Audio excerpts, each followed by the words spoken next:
This is Comic Connections Week in Review, Week 4. Comment, like, and subscribe. Let's do this. Okay, the first book that I'm super psyched about this week is one of my favourite books currently being released. It is Batman White Knight.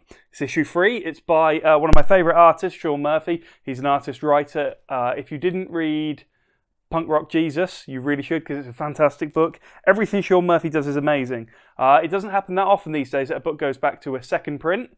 But actually, issue 2 is on second print, and issue 1 has gone back to a third printing. So we have all these in store for you, starting from tomorrow, which is, of course, the 6th of December. That's when all these go on sale. I should have said that earlier. Reasons why you should be reading this. Well, it's only an 8-issue series, so it's not a huge commitment. So far, it's the best portrayal of Harley Quinn I've ever seen in any media. I'm not a Harley Quinn fan outside of the original animated series. This is one of the best Harley stories I've seen. The concept in this is that Joker has gone good. I don't want to call it superior Batman, but I guess there is a little bit of that vibe going on here. He's going to be what Gotham needs more than Batman is. That's a high concept. It's really good fun. Check it out. I like this one. My second pick this week is Avengers 674. This is actually the only Marvel book I got this week, which is a pretty poor showing for me. I'm a Marvel fanboy going back many, many years, and I used to have literally 50, 60 books on my pull list from Marvel in a month. Just the one this month, but it is Mark Waid. It's Mark Waid and Avengers. It's gone back to the legacy numbering, stuff that I like. You know, I like the legacy of these characters. It's an interesting cast of characters. It's basically coming off the back of the all new, all different Avengers that Mark Waid did. That was a fantastic book. I hope you're all reading that. Avengers has been on a bit of a good streak for like 20 years now with Bendis and then Hickman and now Waid. What more do you want? So yeah, Avengers 674. Okay, here's a weird one. You probably didn't think I'd ever recommend some Archie stuff to you, but this week I am recommending Harley and Ivy and Betty and Veronica. I have a soft spot for Archie crossovers. So Archie Punisher from a couple of years back, that was really good fun. I was a huge fan of Archie versus Predator. That was quite a gory book. There was a lot more decapitations in that than I was expecting in Riverdale. I guess from what I hear with the TV show, that's pretty standard with Archie stuff now. So, look, this is a lot of fun, guys. It's Harley and Ivy, and they've always had great chemistry together, especially in the Paul Dini and some of the Judd Winnick stuff. This is it's those two against Betty and Veronica. So it's a lot of fun. If you like the obscure crossovers as much as I do, I definitely think it's one to pick up in store and check out. Paper Girls.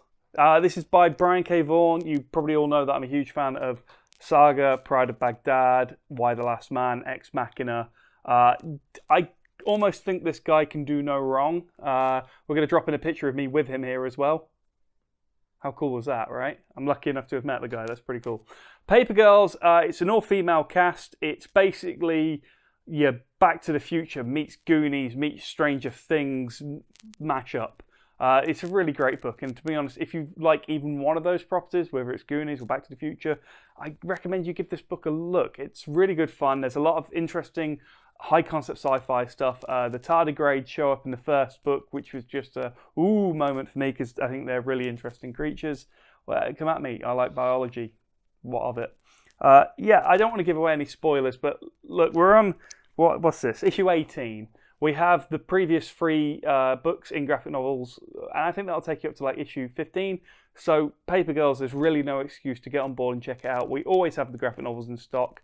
We're always going to be carrying all Brian K. Vaughan stuff because he is good comics. So check it out.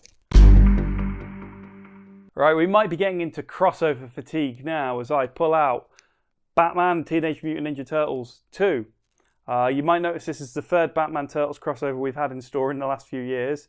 The reason why it's the second one is this is set in the current Batman continuity, the Scott Snyder Batman, for want of a better way of framing it.